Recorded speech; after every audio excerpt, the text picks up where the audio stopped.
Who am I speaking with? My name's Rob Galanakis. I'm currently a senior tools programmer at BioWare Austin. And you just were on a panel yesterday about training technical artists, correct? I was on a panel with about 8 other TAs from across the industry, and we spoke about challenges facing technical artists, how to train good technical artists, speaking to educators as well as students in college about what you should be doing in school, where you should be looking for a job, what skills you should be training, so things like that. All right. Nobody who watched this video or watching this video was able to go to your session, or maybe they were.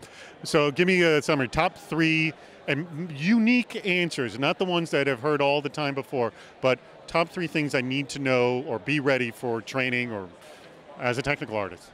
Uh, you need to understand content development. You don't necessarily need a background in art, but you do need to enjoy working with artists and designers, and you need technical abilities is the second thing. So first is passion for content. You're not going to be programming game systems. You have to be understanding of the fact that nothing you do is going to end up in the game.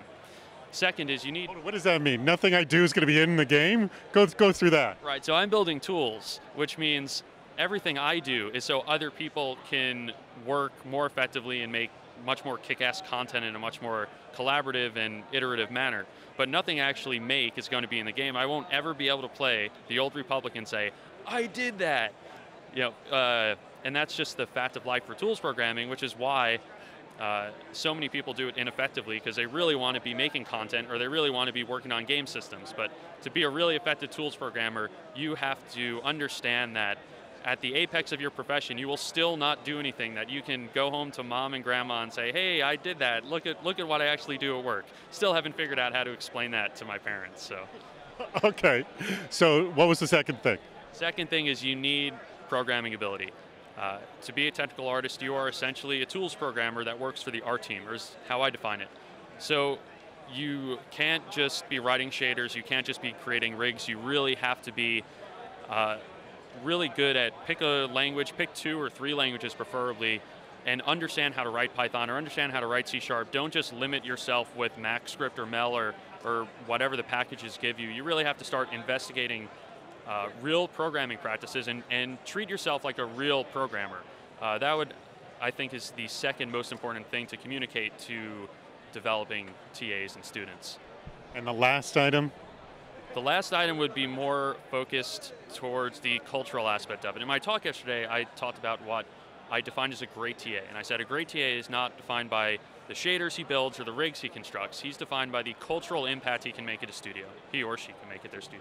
So give me an example of that. How can a technical artist create a cultural impact? Technical art is still it's still in its infancy in the industry. It's only been around as a job title for 5 years. There have been tech artists for like 10 years, but it's still really new. So what we find, and part of why we had the panel, was there are a lot of studios that still haven't figured out we need tech artists. And you can get a job as an artist or a tools programmer, but you really have to be the one to change the studio culture and convince management and just step up and do the work and do it like a really good tech artist would to change the studio culture and make the people above you understand the value in what you do, not just the value in you. Everyone's going to love you if you're building tools, but not everyone will understand your value. And you need people to understand your value so you can build a team that will build tools effectively. One person's just not enough in today's game world. You need to understand the culture of your studio. You sit between engineering and art teams, which means you are sort of, and design teams to some extent, which means you are sort of the communication bridge between departments, and you're in a very powerful position, and you need to exercise that position to take care of the cultural impact you can do in addition to just being a kick-ass developer. Technical artists sort of by definition need to be leaders as well, so that I would say that's the third skill.